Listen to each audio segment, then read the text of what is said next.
Bismillahirrahmanirrahim. Assalamualaikum warahmatullahi wabarakatuh. Alhamdulillah, wassalatu wassalamu ala Rasulillah wa ala alihi wa ashabihi. Amma ba'd.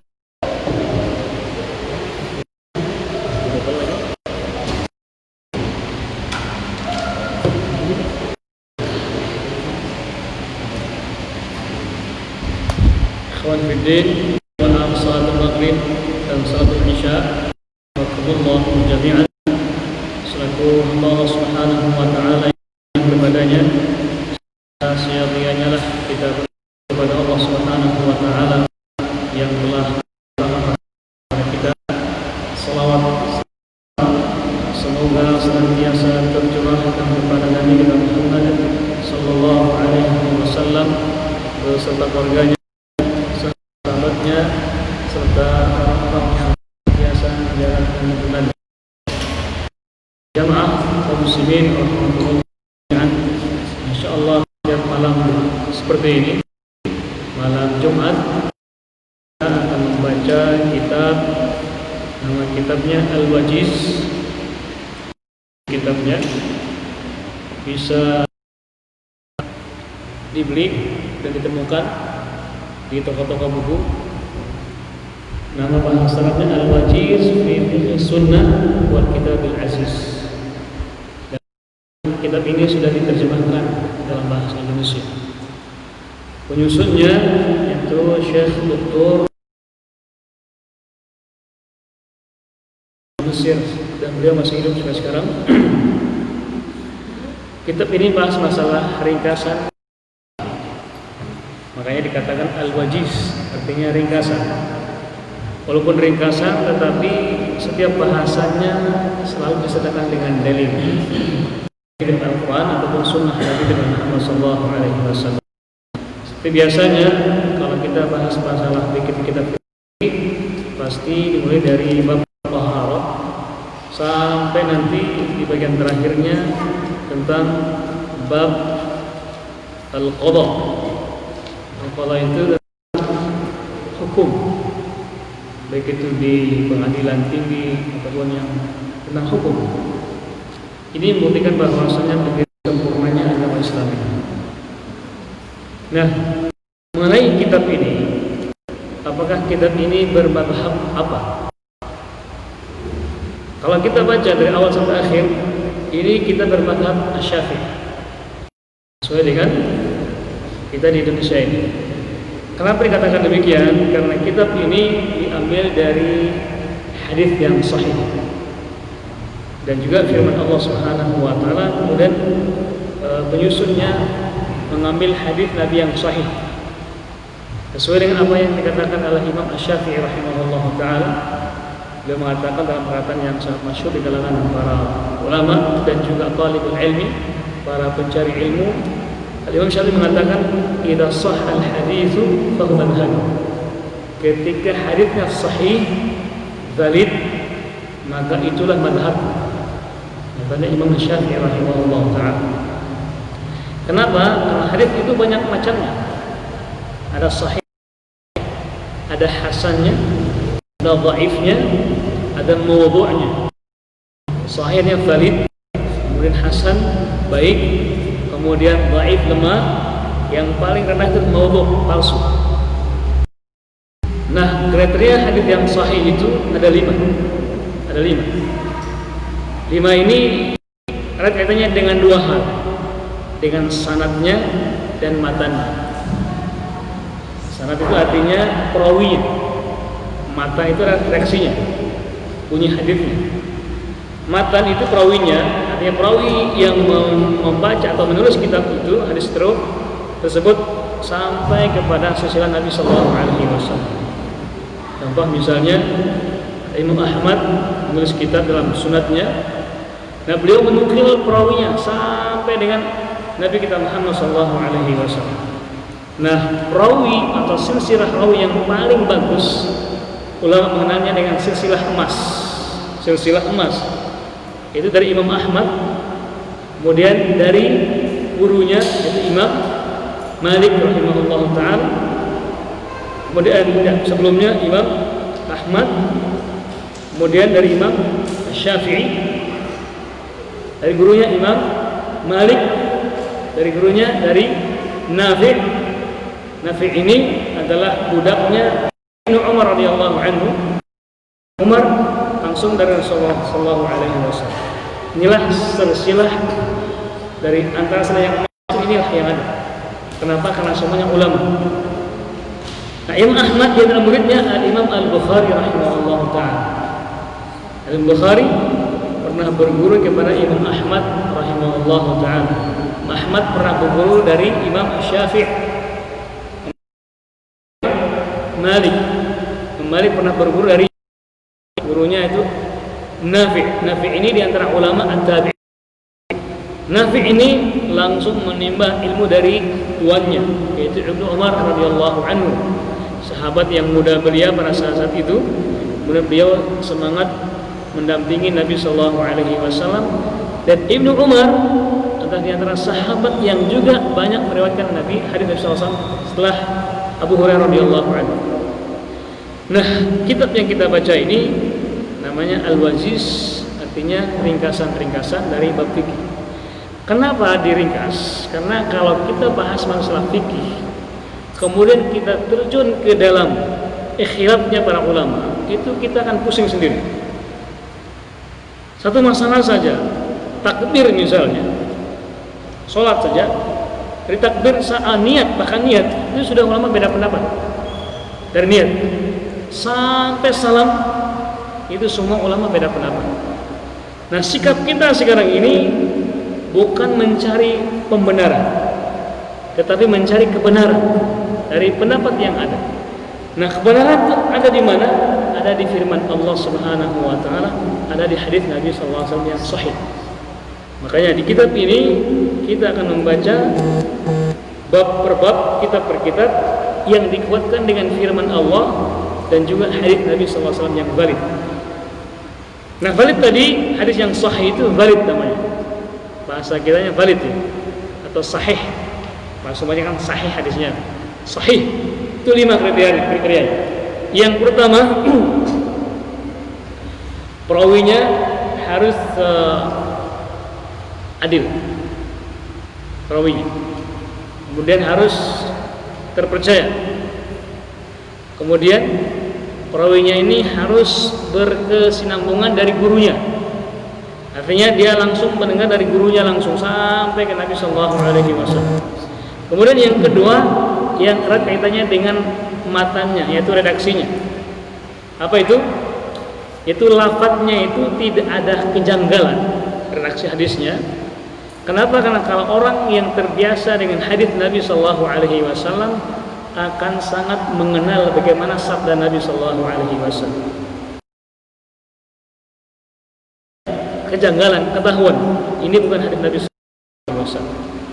Sama ketika antum atau kita misalnya biasa bergaul dengan seorang, tiba-tiba beda, oh ini bukan dia. Ada orang yang terbiasa terima WA dengan dia.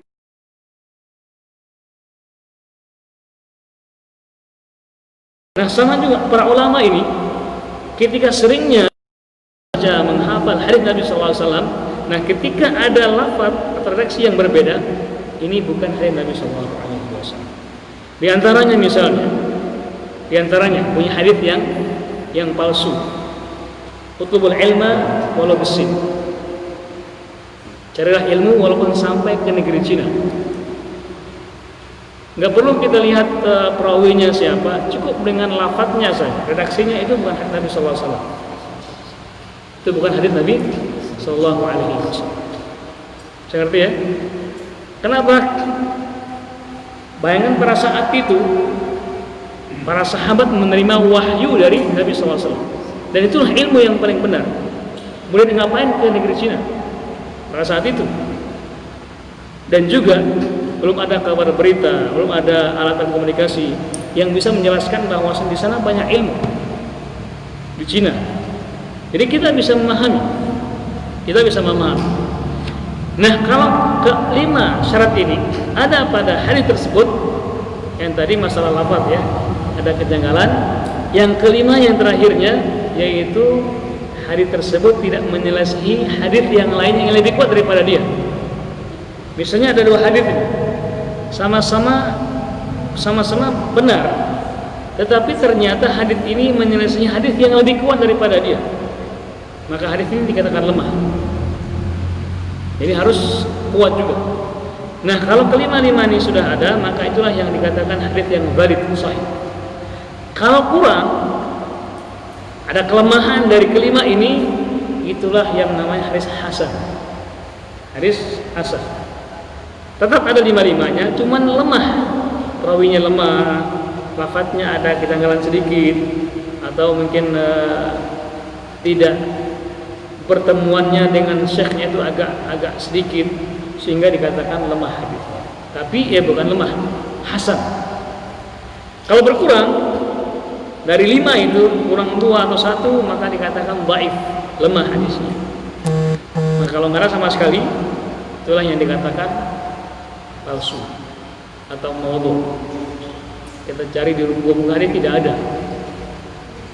Dan perawi hadis yang membukukan hadis itu, yang kita kenal itu, yang pertama Al-Imam Al-Bukhari, kemudian Imam Muslim, kemudian Abu Dawud, kemudian At-Tirmidzi, kemudian An-Nasai, Ibnu Majah, Ibnu Hibban, dan juga imam-imam yang lainnya yang lain setelah beliau. Tapi yang terkenal itu ada namanya Kitabus Sittah, kitab yang 6: Bukhari, Muslim, Abu Dawud, Tirmidzi, An-Nasai, Ibnu Majah. Dikatakan ulama kitab 6. Kitab yang 6. Ada lagi yang 9 katanya, sama 3 lagi. Tadi Bukhari, Muslim, Abu Dawud, At-Tirmidzi, An-Nasai, Ibnu Majah, kemudian Ibnu Hibban, kemudian ada lagi 2 lagi, 9. Tapi ini kelemahannya sangat banyak. Tetapi kalau ada hadis yang mana perawinya 6 kitab ini, kitabnya makanya sangat sahih sekali. Kemudian juga kita akan juga melewati istilahnya muttafaqun alaih. Hadis yang sering kita baca, kemudian di akhirnya muttafaqun alaih. Apa artinya? Itu artinya bahwasanya hadis tersebut diriwayatkan oleh dua imam ini, Bukhari dan juga Imam Muslim, dengan redaksi yang sama, makna yang sama, maka itu dikatakan muttafaqun alaih, disepakati kesahihannya oleh 2 imam ini. Nah, kalau 2 imam ini mengatakan sahih, maka itulah hadis yang paling sahih daripada yang ada. Hadis yang paling sahih di antara para yang ada. Firman Allah, kemudian setelahnya ada hadis yang diriwayatkan oleh 2 imam ini, Al-Bukhari dan juga Imam Muslim. Dua-duanya dikatakan muttafaqun alaih. Ada lagi setelahnya, rawahu syaikhan, diriwayatkan oleh 2 syekh. Yang dimaksud itu adalah 2 imam ini juga, Bukhari dan juga Imam Muslim, akan tetapi dengan redaksi yang berbeda. Imam Syafi'i punya lafaz yang berbeda, Imam Syafi'i. Imam Bukhari punya lafaz yang berbeda, Imam Muslim punya lafaz yang berbeda, tapi satu makna. Maka itu dikatakan oleh para ulama rawahu syaikhan atau rawahul imaman, diriwayatkan oleh 2 imam. Kemudian setelah itu ada lagi hadis sahih Bukhari, kemudian Muslim, Abu Dawud, Tirmidzi, An-Nasai, Ibnu Majah, dan seterusnya. Ini diantara istilah yang akan kita baca pada kitab ini. Bisa dimengerti ya? Jelas suaranya? Jelas suaranya? Atau masih gaung? Masih keras suara tapi kurang.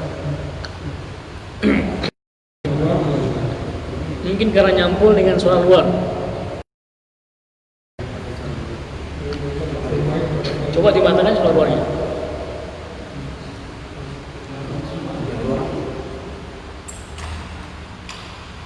Ya, bisa kita lanjutkan? Jelas kan? Ya, karena gabung dengan suara luar.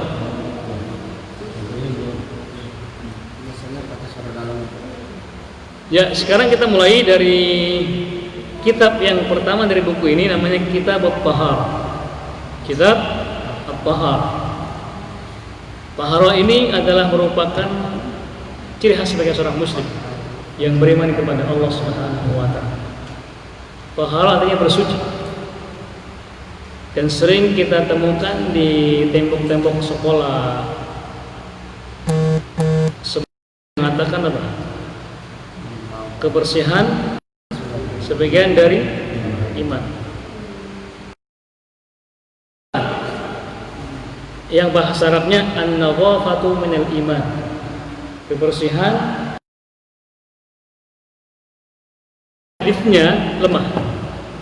Hadisnya lemah. Yang sahih yang valid itu at-tahur syatrul iman. Bersuci dari keimanan. Karena orang bersih belum tentu suci. Tapi kalau sudah bersuci sudah pasti bersih. Jadi kita perlu pahami ya, bahwasanya yang paling sahih adalah at-tahuru syatrul iman. Bersuci bagian dari keimanan. Dan itulah pembeda kita dengan orang kafir. Orang kafir bersih-bersih mereka, tapi suci tidak? Belum tentu. Kenapa? Di saat mereka buang hajat, mereka tidak beristinja atau istijmar. Setelah mereka berhubungan suami istri, mereka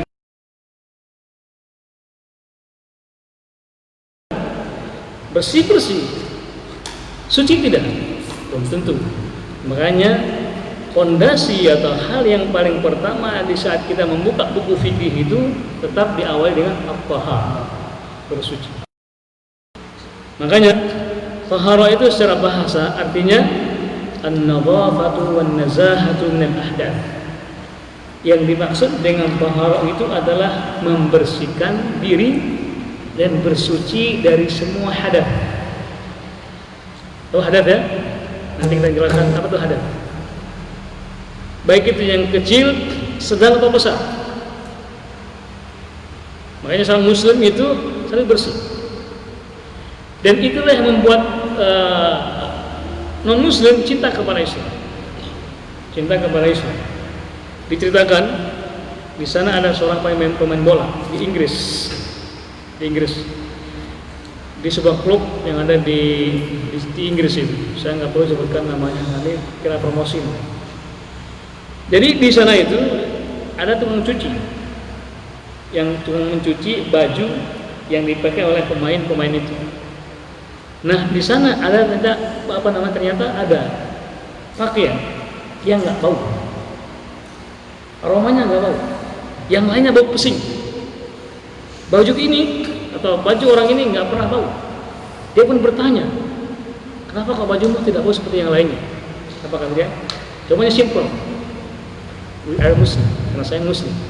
I am Muslim, karena saya Muslim. Simple jawabannya. Kenapa? Karena Muslim mengajarkan kepada kita bersuci. Bersuci. Itulah yang membuat dia akhirnya masuk Islam. Untuk tahu klub mana yang ada klub Islam. Jadi klub Inggris champion tahun lalu katanya, Liga Champion. Tahu ya? Tahu ya? Yang serang main bola kayak tahu. Siapa? Persib. Bukan. Atau Arema, ya? Iya, kayaknya seperti itu. Jadi itulah ciri kita sebagai seorang muslim bersuci. Nah, taharah menurut secara istilah atau secara syar'i yaitu rab'ul hadathi wa izalatul najas, yaitu mengangkat hadas dan menghilangkan najis. Nah, di sini ada dua hal. Ada hadas, ada najis. Di manakah bedanya? Apa bedanya hadas dengan najas dan najis? Al hadas itu yang dari dalam tubuh kita, hadas. Buang air sedang kecil, sedang besar, sudah namanya hadas. Ya, keluar angin juga dikatakan hadas. Keluar air dari dubur, dan kubul, angin ataupun kotoran, itu namanya hadas. Nah, kita mengangkat itu. Kemudian an-najas, najis yang dari luar, kotoran-kotoran yang nanti kita akan bahas manakah kotoran yang dikatakan najis dan bukan. Karena tidak semua kotoran itu dikatakan najis. Tidak semua kotoran dikatakan najis. Ada yang tidak najis. Nanti kita akan jelaskan. Jadi itu ya mengenai taharah ya. Nah, sekarang kita masuk ke bab yang pertama dari kitab ini, yaitu bab al-miyah. Bab tentang air. Tentang air. Kenapa kita dahulukan air? Karena airlah yang bisa mengangkat dua hal ini, hadas ataupun najis. Ya, hanya dua ini aja. Adapun yang lain hanya sebagai tambahan. Debu, sabun itu kan tambahan. Tapi intinya dengan air, maka dia sudah bersih dan suci. Dia sudah suci dan sudah bersih. Nah, mengenai air ini dalam kitab ini dikatakan kullu ma'in nazala minas samai kharaja aw kharaja minal ardi fahuwa tahurun. Setiap air yang turun dari langit dan keluar dari bumi itu bersih, suci. Ya. Kita harus bedakan air yang suci dengan air yang bersih. Air yang bersih belum tentu mensucikan. Seperti susu, kelapa, apalagi minuman-minuman itu kan bersih, bisa diminum, tapi tidak mensucikan. Jadi asal muasal air itu yang turun dari langit dan juga yang keluar dari bumi itu dikatakan suci. Air hujan dari bumi, air sumur, air sungai, air laut itu suci. Dan kita bisa bersuci dengan ketiga jenis air ini. Air laut, air hujan suci. Kita bisa mandi, kita bisa bersuci. Air laut luar biasa. Banyak air sungai. Air sungai.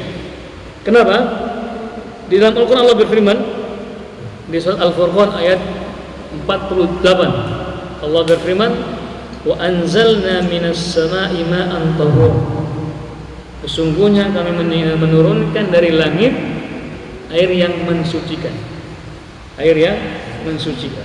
Tidak hanya membersihkan tapi juga mensucikan. Kemudian juga sabda Nabi sallallahu alaihi wasallam tentang air laut. Tentang air laut. Nabi bersabda, "Wa tahuru ma'uhu al-hillu maitatuhu." Jadi ceritanya ada seorang sahabat yang sedang berlayar dengan sahabat-sahabat yang lainnya. Dan dia hanya bawa air minum sedikit saja. Di tengah laut mereka kehabisan air minum, sehingga tidak cukup untuk berwudu. Mereka bingung, kita wudu pakai air apa? Akhirnya mereka setelah kembali bertanya kepada Nabi Sallallahu Alaihi Wasallam tentang apakah boleh kita berwudu dengan air laut. Nabi bersabda dengan penjelasan yang sangat jelas. Wa tahuru ma'u, airnya itu suci dan binatangnya yang ada di dalam laut itu halal semuanya. Jadi bangkainya laut itu, ikannya, udangnya, kepitingnya, semuanya dikatakan halal, boleh kita makan. Kalau penyu itu halal atau tidak halal? Penyu halal. Telurnya kita makan. Penyunya halal juga. Dilindungi.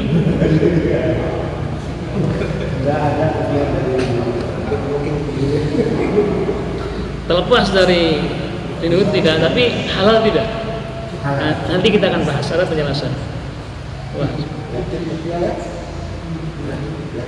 Kemudian karena ada di sana ada yang mengatakan kalau dia hidup di dua laut, dua alam. Nah, nanti kita akan bahas. Kemudian juga dalam hadis Nabi SAW menjelaskan tentang air sumur. Nabi bersabda, "Innal ma'a tahurun la yujishu syai'."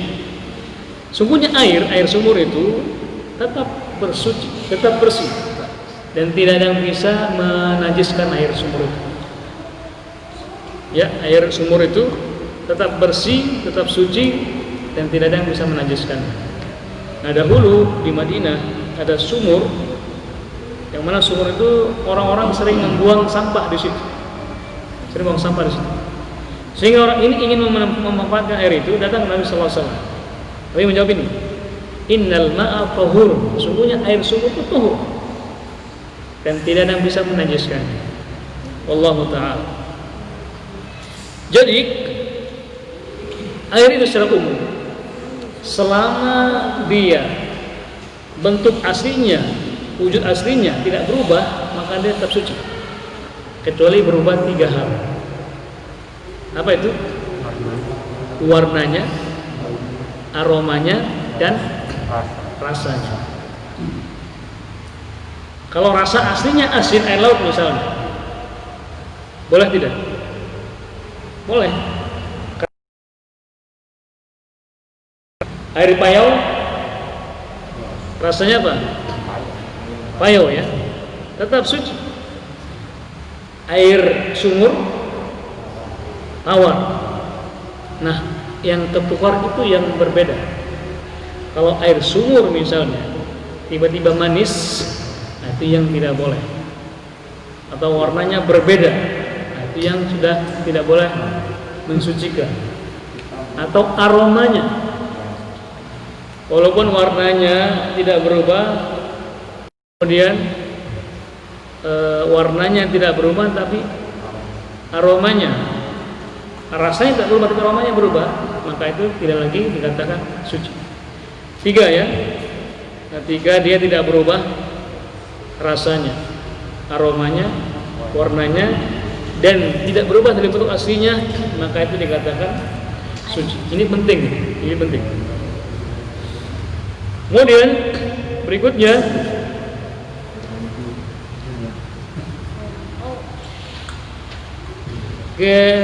masih ada waktu ya.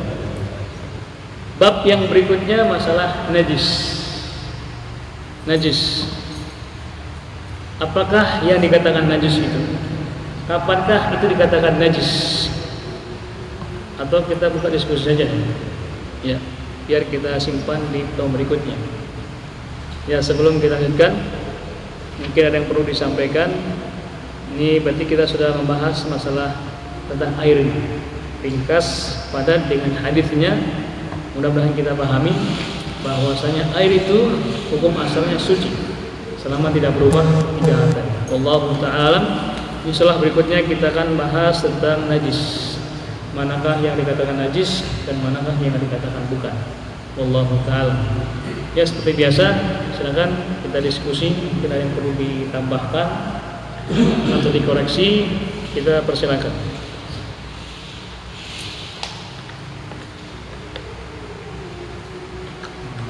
Ya, silakan. Masya Allah. Assalamualaikum warahmatullahi wabarakatuh.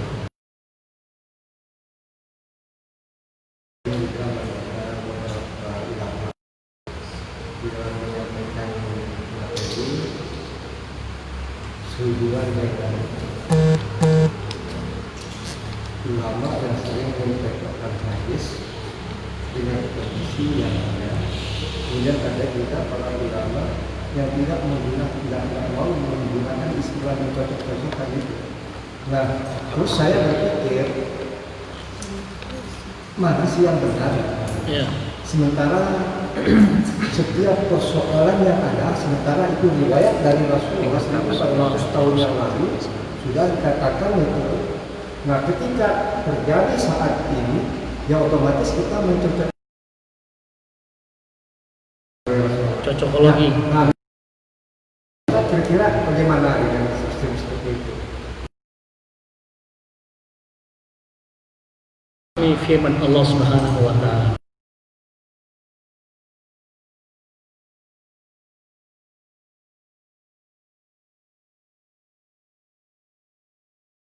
Ada pondasi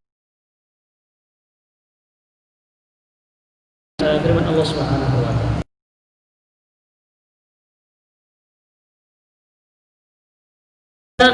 sebelum kita memahami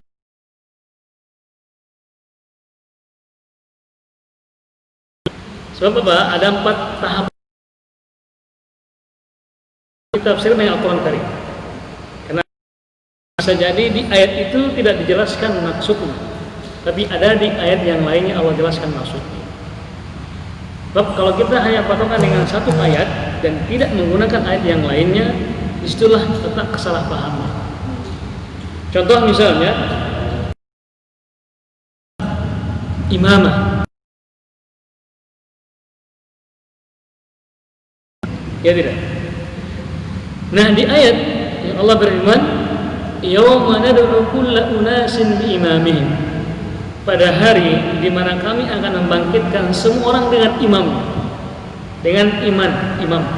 Imam itu ditafsirkan apa? Pemimpin. Oke, apakah pemimpin itu yang dimaksud di ayat tersebut atau tidak? Apakah kata imam di ayat itu maksudnya pemimpin atau tidak? Nah, apakah ada ayat yang lainnya yang menjelaskan pemimpin di situ? Imam. Di situ kan bunyinya yauma nad'u kulla unasin bi imamihim. Coba sekarang kita baca. Silakan bawa Al-Qur'annya. Biar kita paham dan kita bisa jelaskan kepada yang lain. Saya carikan ayatnya itu di surat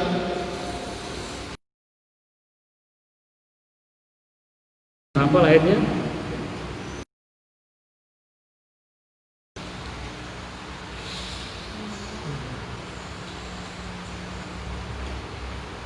Di surat Al-Isra ayat 1. Di situ Allah berfirman, "Yauma nad'u kulla unasin bi imamihim." Itu kan ada kata imam di situ. Sudah ketemu belum? Bertemu? Ayat 1. Ayat 71. Al-Isra ayat 71. Ya. Coba dibacakan artinya. Ingatlah pada hari ketika kami memanggil setiap umat dengan pemimpin. Nah, pemimpinnya, stop dari itu dulu. Jangan dulu. Nah, apakah kata imam di sini ketemu nggak?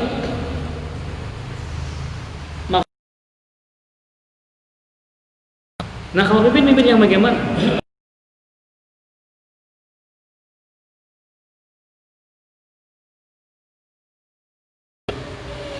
Surat Yasin. Baca surat Yasin ya. Wa kullu syai'in ahsaynahu fi imamin mubin. Ada kata imam di situ. Fi imamin mubin. Tahu enggak?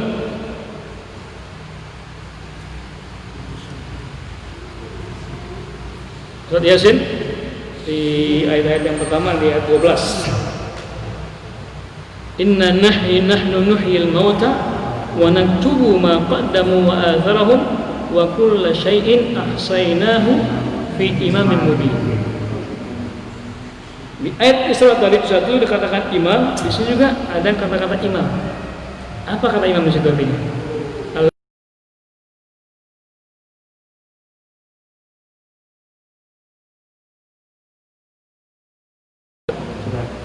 Kayaknya minggu depan kita harus bawa Quran. Ya. Dengan terjemahannya. Biar kita sama-sama paham. Ayat 12. Coba diterjemahkan, bacakan ayat terakhirnya. Wa kullu syai'in ahsaynahu fi imamin mubin. Ya. Apa terjemahannya? Dan segala sesuatu kami kumpulkan dalam kitab yang jelas.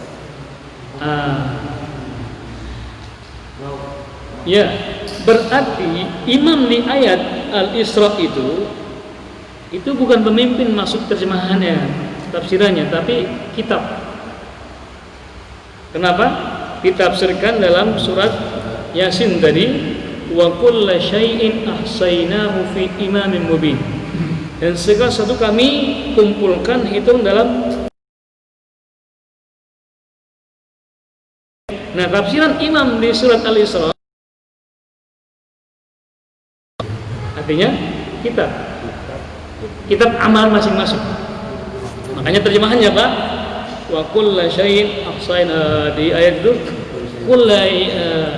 wa yauma nan'u kullu unasin bi imamihim, pada hari pada hari di mana kami akan bangkitkan orang dengan kitab amalannya.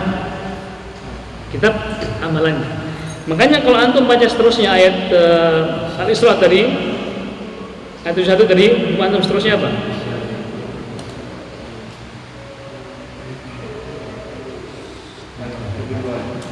Ya? Apa seterusnya? Di Al-Isra ayat 71 tadi? Ya. Lanjutan ayat tadi. Ayat 71 masih juga.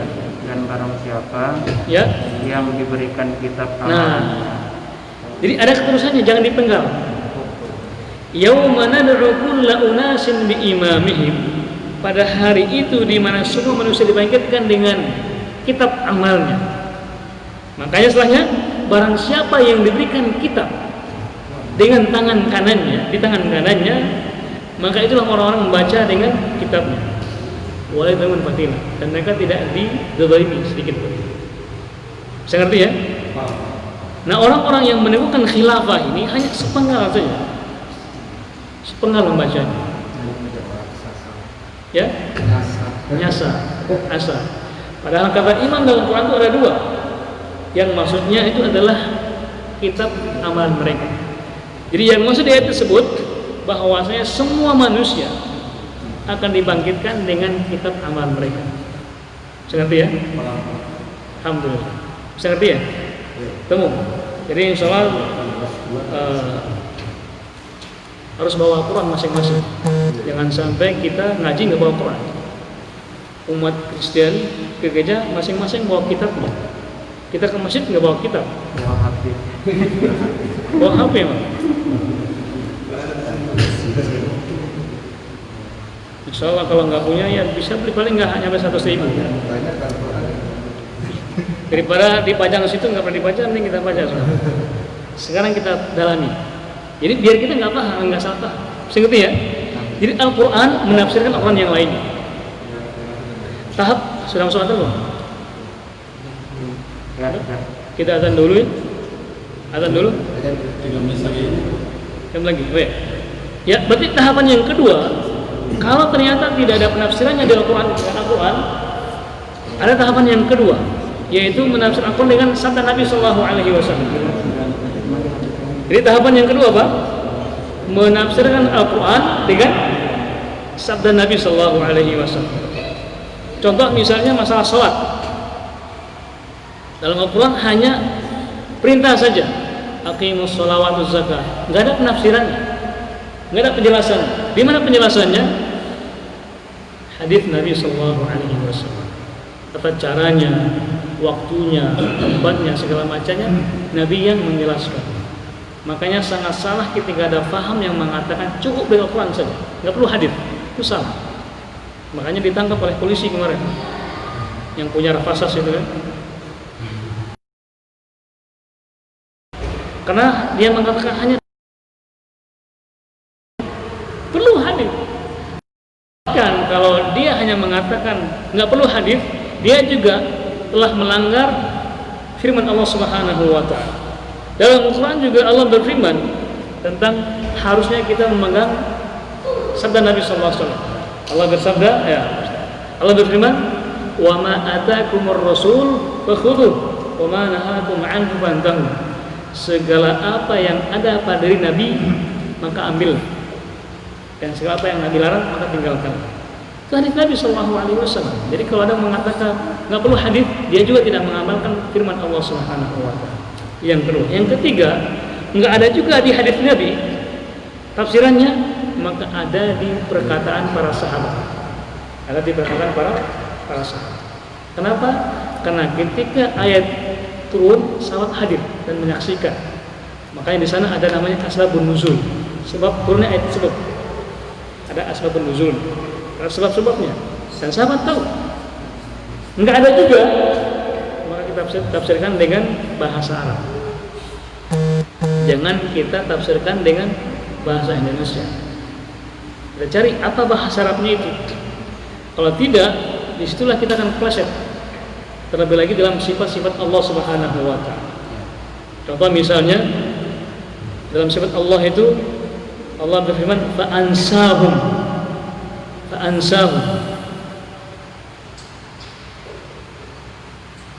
fanasullah fa'ansahum. Jadi di surat Al-Hasyr ayat 19 Allah berfirman wala takunu kalladzina nasullaha fa'ansahum anfusahum. Janganlah kalian menjadi orang-orang yang melupakan Allah. Maka Allah pun kalau kita terjemahkan dengan melupakan mereka. Ingat, lupa itu sifat manusia dan Allah tidak punya sifat lupa. Apa bahasa Arab ansar di situ? Meninggalkan. Jadi bukan melupakan mereka tapi meninggalkan. Allah meninggalkan mereka. Hati-hati dalam menerjemahkan firman Allah Subhanahu wa taala. Makanya perlunya seorang dai paham bahasa Arab. Perlunya seorang dai itu paham bahasa Arab. Kalau ada seorang dai yang berceramah nggak paham bahasa Arab, perlu dipertanyakan dari mana dia mengambil ilmu Arab. Jadi kalau ada seorang dai yang ceramah dan dia nggak paham bahasa Arab, perlu dipertanyakan dari mana dia mengambil ilmu agama. Kenapa? Umar bin Khattab radhiyallahu anhu berkata, "Inna hadzal ilma dinun, fanduru amman ta'khuduna dinakum." Sesungguhnya ilmu agama ini adalah bagian dari agama kita. Artinya mencari ilmu orang yang beragama itu bagian dari agama juga. Maka lihatlah dari mana kamu mengambil agama kalian. Jadi mencari ilmu pun kita harus selektif. Dari siapa kita mengambil ilmu agama kita? Bukan sembarangan. Harus orang yang benar-benar belajar ilmu agama, yang paham bahasa Arab, yang mampu menerjemahkan, menjelaskan. Bukan katanya, pokoknya. Kalau semua orang mengatakan gitu, kita bisa sama. Orang kecil juga bisa mengatakan demikian. Ya, kita tahan dulu, nanti kita jelaskan lagi masalah hadisnya. La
wassalatu wassalamu ala Rasulillah wa ala alihi wa ashabihi wa man wala.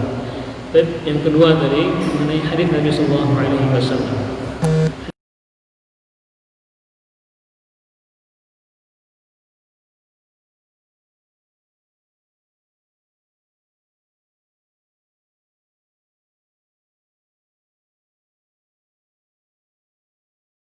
Dia haknya dia mengatakan demikian. Tetapi kalau kita sama apa landasannya? Dia mengatakan boleh, dia mengatakan tidak boleh. Dia mengatakan haram. Kenapa bukankah sebagai ini Pak dosen sini ketika ada mahasiswa punya tugas misalnya menulis makalah, kan kita akan kejar dia. Ini punya kamu atau punya orang lain? Kan gitu kan? Kalau punya dia, kita terima. Tapi orang lain atau dari perkataan siapa kita harus tahu di kitab mana, di buku mana, halaman berapa. Itu masalah kajian ilmiah saya, bukan masalah tulisan aja kita kejar. Bagi masalah agama, dari mana Anda mengatakan boleh? Nah, kalau dari Al-Quran, itu tahapannya tadi. Itu tahapannya 4 tahapan. Kalau dari hadis Nabi SAW, 2 pertanyaan atau 3 pertanyaan. Tanyakan apakah hadisnya sahih atau tidak, ya kan? Apakah hadisnya valid atau tidak? Karena banyak orang mengatakan, oh ini hadisnya gini-gini, tapi tanyakan hadisnya sahih atau tidak. Terima. Tapi muncul tahapan yang kedua. Tahapan yang kedua. Apakah itu? Apakah konteksnya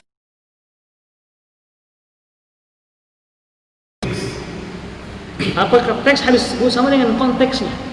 Karena terkadang berusaha dihubung-hubungkan agar disatukan.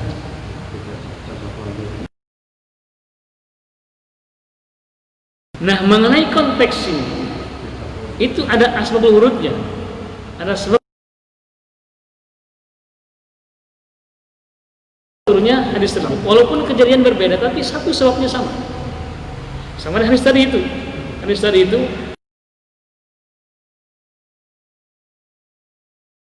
yang menyamakan hadis tersebut. Nah, kalau dipaksakan, itu namanya cocokologi. Itu yang tidak boleh. Nah, dengan demikian kalau sudah hadisnya sahih, teksnya sama dengan konteksnya, kita mengatakan sami'na wa ta'na.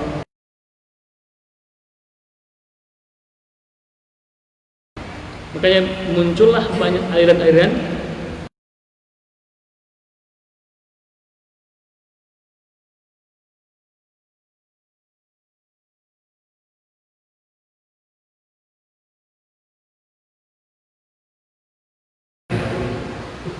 kalau dalam obat saja kan kita hati-hati, ya tidak?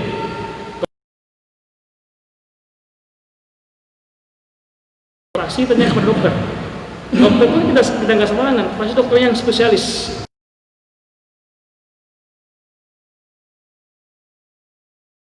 Makan sehari 3 kali obatnya, kan nggak mungkin. Menurut saya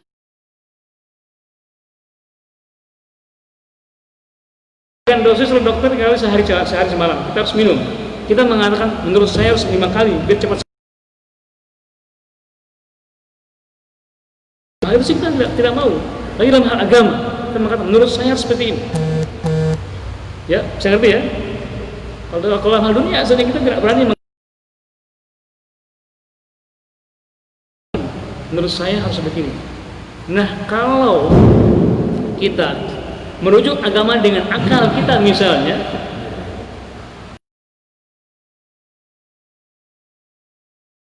akal saya atau akalnya mereka kan beda-beda pandangan kita. Makanya kita satukan dengan firman Allah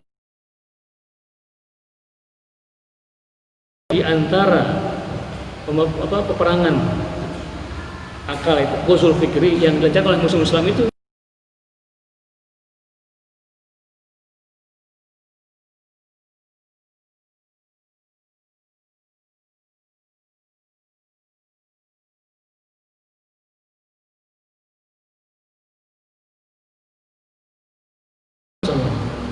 Ngerti ya?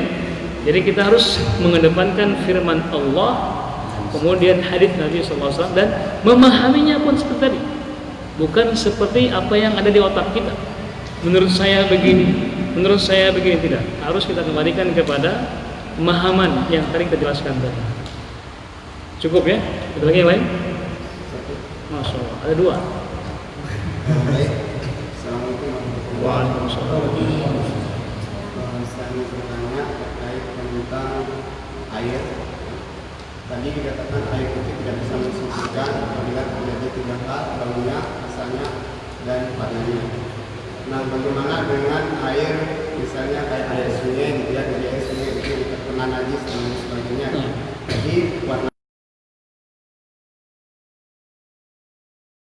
Terus yang kedua, ketika banjir misalnya di sungai, jadi kan air itu agak sedikit. Yang selanjutnya misalnya air sumur, kadang-kadang itu ada kencing apa namanya?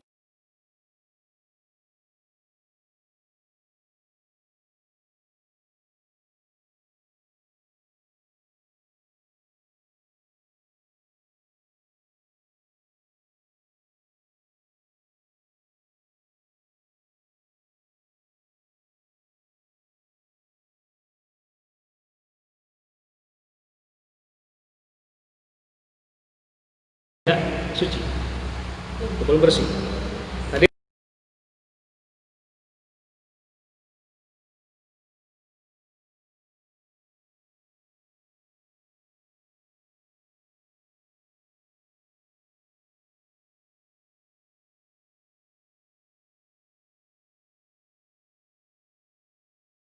bangkainya. Nah, ternyata jumlahnya berapa? Kullahnya itu kalau sedikit maka dia najis, tapi kalau jumlahnya banyak nggak najis. Kullatan itu nanti kita akan bahas berapa jumlah kullat, berapa liter. Ada yang paham berapa liter kullah itu? 210 liter. Gitu. Kalau nggak salah, ini harus ilmu terus pasti. Semoga masuk. Tapi kalau dalam jumlah banyak ada bangkai itu tetap bersih. Tapi kalau dalam jumlah sedikit, dalam ember ada bangkai itu najis. Walaupun tidak berubah warnanya, tidak berubah, tapi karena masuk ke air itu katakan najis. Nah, sumur tadi Nabi sendiri yang mengatakan.